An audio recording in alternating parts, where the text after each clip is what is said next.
ക്രിസ്തുവിൽ എല്ലാ പ്രിയപ്പെട്ടവർക്കും സ്നേഹവന്ദനങ്ങൾ അറിയിക്കുന്നു. എല്ലാവരെയും കർത്താവ് സമൃദ്ധിയായി അനുഗ്രഹിക്കുമാറാകട്ടെ.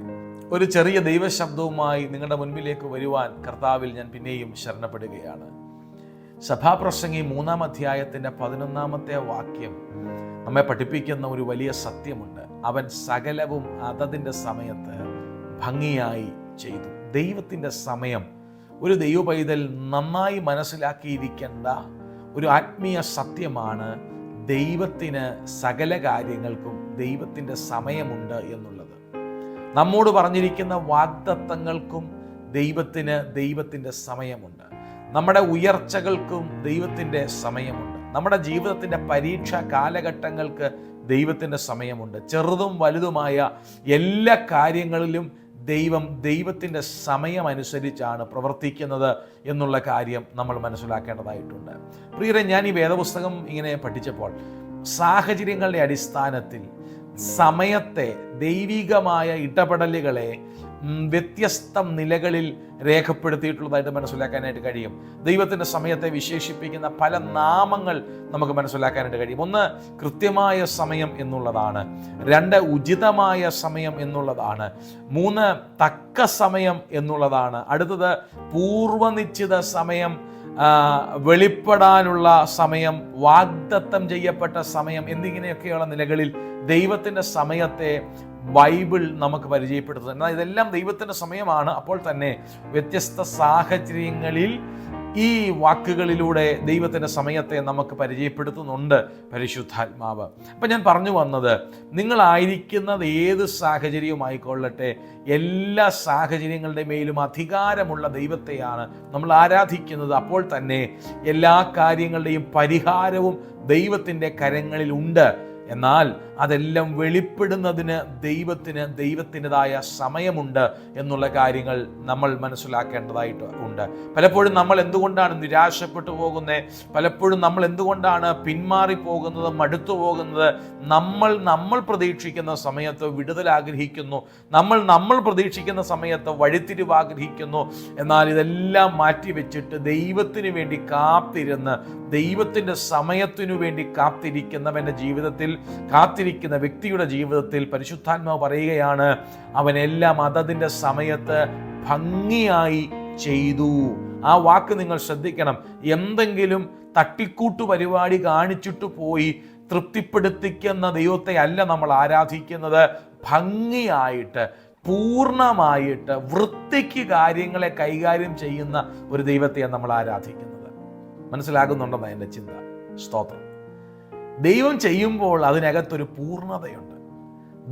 ദൈവത്തിൻ്റെ സമയത്ത് പ്രവർത്തിക്കുമ്പോൾ അതിനകത്ത് ഒരു ന്യൂനത ആർക്കും പറയാനില്ലാത്ത വിധത്തിൽ ദൈവം ഏറ്റവും ഭംഗിയായിട്ടാണ് കാര്യങ്ങളെ ചെയ്യുന്നത്. നമ്മുടെയൊക്കെ നാട്ടിലും വീട്ടിലും അല്ലെ നമ്മുടെ സമൂഹത്തിൽ കാര്യങ്ങളെയൊക്കെ ഏൽപ്പിക്കുന്നവർ, അവർ എന്തെങ്കിലും തട്ടിക്കൂട്ടി പൈസ വാങ്ങിക്കാൻ വേണ്ടി നമ്മുടെ മുൻപിൽ എന്തെങ്കിലും ചെയ്തെന്ന് വരുത്തി തീർക്കാൻ വേണ്ടി ചെയ്തേച്ച് അവരുടെ കാര്യം നോക്കി പോയിട്ട് നമ്മൾ നാളെ പിന്നീട് അതിനെ ഓർത്ത് ദുഃഖിക്കുന്ന ഒരു അനുഭവം ഉണ്ടാകാറുണ്ട്. എന്നാൽ നിങ്ങൾ ഓർക്കേണ്ട ഒരു കാര്യമുണ്ട്, ദൈവം അങ്ങനെ നമ്മുടെ മുൻപിൽ എന്തെങ്കിലും ചെയ്തെന്ന് വരുത്തി തീർത്തേച്ച് തൃപ്തി അണയുന്നൊരു ദൈവത്തെയല്ല, വമ്പ് പറയുന്നൊരു ദൈവത്തെയല്ല നമ്മൾ ആരാധിക്കുന്നത്.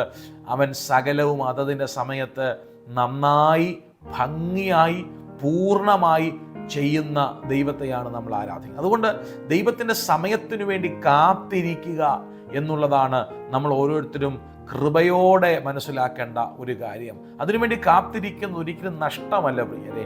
നമ്മുടെ വെപ്രാളങ്ങളെ മാറ്റിവെച്ചിട്ട്, നമ്മുടെ സാഹചര്യ സമ്മർദ്ദങ്ങളെ മാറ്റിവെച്ചിട്ട് ദൈവസന്നിധിയിൽ മുട്ടുമടക്കി, കർത്താവേ അങ്ങയുടെ സമയത്തിനു വേണ്ടി കാത്തിരിക്കാൻ എനിക്കൊരു കൃപ നൽകണമേ എന്ന് പ്രാർത്ഥിക്കുക. കാരണം ആ കാത്തിരിപ്പ് ഒരു ഭംഗിയുള്ള പര്യവസാനത്തിലേക്ക് എത്തും എന്നുള്ളതാണ് വചനം നമ്മളെ പഠിപ്പിക്കുന്നത്.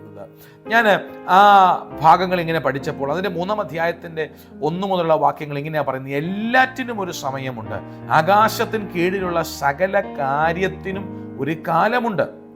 അവിടെ ഇങ്ങനെ പല കാര്യങ്ങൾ പറയുന്നുണ്ട്. ജനിപ്പാൻ ഒരു കാലം, മരിപ്പാൻ ഒരു കാലം, നടുവാൻ ഒരു കാലം, ഇങ്ങനെ പല കാര്യങ്ങൾ പറഞ്ഞിട്ട് ഇങ്ങനെ താഴോട്ട് വരിക. കരയാൻ ഒരു കാലം, ചിരിക്കാൻ ഒരു കാലം, വിലപിക്കാൻ ഒരു കാലം, നൃത്തം ചെയ്യാൻ ഒരു കാലം, മിണ്ടാതിരിപ്പാൻ ഒരു കാലം, സംസാരിപ്പാൻ ഒരു കാലം. അപ്പം ജീവിതത്തിൻ്റെ പച്ചയായ അനുഭവത്തിൻ്റെ അടിസ്ഥാനത്തിൽ ഈ കാലങ്ങളെ നമ്മൾ മനസ്സിലാക്കുമ്പോൾ കരയാനൊരു കാലമുണ്ടെങ്കിൽ നിശ്ചയമായും ചിരിക്കാനൊരു കാലമുണ്ട്. സ്തോത്രം. വിലപിക്കാനൊരു കാലമുണ്ടെങ്കിൽ നൃത്തം ചെയ്യാനൊരു കാലമുണ്ട്. കണ്ണുനീരിൻ്റെ അനുഭവം ആയിരിക്കത്തില്ല എപ്പോഴും. എല്ലാ കാലത്തും കരഞ്ഞുകൊണ്ടിരിക്കണമെന്നല്ല ദൈവം ആഗ്രഹിക്കുന്നത്. ഇതെല്ലാം സമയബന്ധിതമായി നടക്കുന്ന കാര്യങ്ങളാണ്. ഇന്ന് ചിരിക്കുന്ന പലരോടും നിങ്ങൾ ചെന്ന് ചോദിച്ചാൽ, ഇന്ന് സന്തോഷത്തോടെ ആയിരിക്കുന്ന പലരോടും നിങ്ങൾ ചോദിച്ചാൽ, അവർ ദൈവത്തിൽ ആശ്രയിച്ചുകൊണ്ട് പറയുന്നൊരു കാര്യമുണ്ട്. എന്താ? ആമേൻ, ഞങ്ങൾ കരഞ്ഞുകൊണ്ട് നടന്നൊരു കാലമുണ്ടായിരുന്നു, ഞങ്ങൾ ആരും തിരിഞ്ഞു നോക്കാതെ നടന്നൊരു കാലമുണ്ടായിരുന്നു, ഞങ്ങൾ ദാരിദ്ര്യത്തിലായിരുന്നൊരു കാലമുണ്ടായിരുന്നു, ഞെരുക്കത്തിന് അനുഭവത്തിലായിരുന്ന ഒരു കാലമുണ്ടായിരുന്നു. എന്നാൽ അവിടെ നിന്നെല്ലാം ദൈവം ഞങ്ങളെ വിടുവിച്ചു. അവിടെ നമ്മൾ മനസ്സിലാക്കേണ്ട ഒരു കാര്യമുണ്ട്. ദൈവത്തിൻ്റെ സമയത്തിൻ്റെ പ്രത്യേകത, ദൈവം എല്ലാ സമയത്തും നമ്മളെ ഒരേ അനുഭവത്തിലിടുന്ന ദൈവമല്ല. അവൻ കാലാകാലങ്ങളായി നമ്മുടെ അവസ്ഥകൾക്ക് മാറ്റം വരുത്തുന്ന ദൈവമാണ്. 4-ാം സങ്കീർത്തനത്തിൻ്റെ 1-ാം വാക്യം നിങ്ങൾ ശ്രദ്ധിച്ചേ.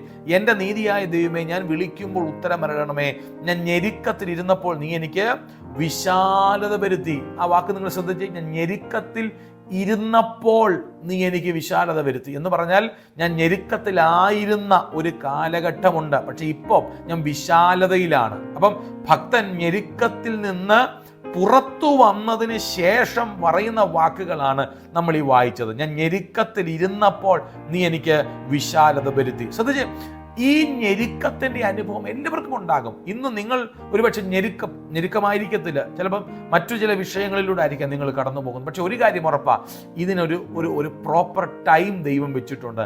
ആ ടൈം ആകുമ്പോൾ നിങ്ങൾ അതിൽ നിന്ന് പുറത്തു വന്നിരിക്കും. സ്തോത്രം.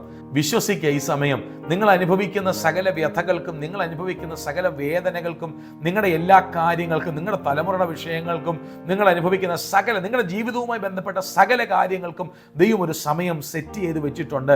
ഞെരുക്കമായിരിക്കാം, രോഗമായിരിക്കാം, സാമ്പത്തികമായിരിക്കാം, ജോലിയായിരിക്കാം, ശുശ്രൂഷാപരമായിരിക്കാം, പ്രാർത്ഥനാ ജീവിതമായിരിക്കാം, നിങ്ങളുടെ ഏത് മേഖലകൾക്കും ദൈവം ഒരു കാലഘട്ടം സെറ്റ് ചെയ്ത് വെച്ചിട്ടുണ്ട്.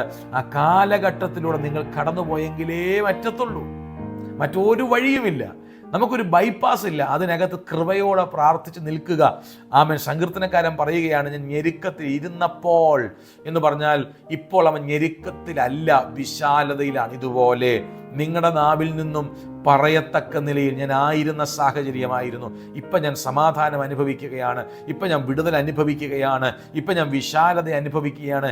ഇങ്ങനെ പറയത്തക്ക നിലയിൽ പരിശുദ്ധാത്മാവ് നിങ്ങളുടെ സാഹചര്യങ്ങളെ മാറ്റിമറിക്കും. ഈ സമയം എന്നെ കേൾക്കുന്ന ദൈവമക്കളോട് ഞാൻ ആത്മാവിൽ പറയട്ടെ, നിങ്ങൾ ഇപ്പോഴായിരിക്കുന്ന സാഹചര്യങ്ങളെ കണ്ട് ഭ്രമിച്ചു പോകരുത്. ദൈവം ഒരു സമയം വെച്ചിട്ടുണ്ട്. ദൈവത്തിൻ്റെ സമയത്തിന് വേണ്ടി കാത്തിരിക്കുക. കർത്താവിൻ്റെ ആ സാന്നിധ്യം നിങ്ങളെ അതാത് സമയങ്ങളിൽ പുറത്തെടുക്കുവാൻ വിശ്വസ്തനായ ദൈവത്തെയാണ് നമ്മൾ ആരാധിക്കുന്നത്. അതുകൊണ്ട് ഭാരപ്പെടേണ്ട. ഒരു നിമിഷം കണ്ണുകളടയ്ക്കാൻ നമുക്ക് ഒരുമിച്ച് പ്രാർത്ഥിക്കാം. പരിശുദ്ധ പിതാവേ, ഞങ്ങൾ അങ്ങയുടെ സമയത്തിനായി കാത്തിരിക്കുകയാണ്. വിശേഷാൽ ഭാരങ്ങൾ, പ്രയാസങ്ങൾ, ബുദ്ധിമുട്ടുകളൊക്കെ അനുഭവിക്കുന്ന പ്രിയപ്പെട്ടവർക്ക് വേണ്ടി പ്രാർത്ഥിക്കുന്നു. ദൈവരോട് ഇടപെടണമേ. നിന്റെ സമയത്തിനു വേണ്ടി കാത്തിരിക്കാനൊരു കൃപ കർത്താവരെ സഹായിക്കണമേ എന്ന് പ്രാർത്ഥിക്കുന്നു. ഞങ്ങളുടെ മേലുള്ള ദൈവിക വാഗ്ദത്തങ്ങൾക്കായി സ്തോത്രം. കർത്താവ് അനുഗ്രഹിച്ചാട്ട്. ജനത്തെ അനുഗ്രഹിക്കുന്നു യേശുവിൻ നാമത്തിൽ തന്നെ. ആമേൻ. കർത്താവ് എല്ലാവരും സമൃദ്ധി അനുഗ്രഹിക്കട്ടെ. കർത്താവിൻ്റെ സമയത്തിനു വേണ്ടി കാത്തിരിക്കാം. നിശ്ചയമായും ദൈവം നമ്മളെ സഹായിക്കും. God bless you all. Amen.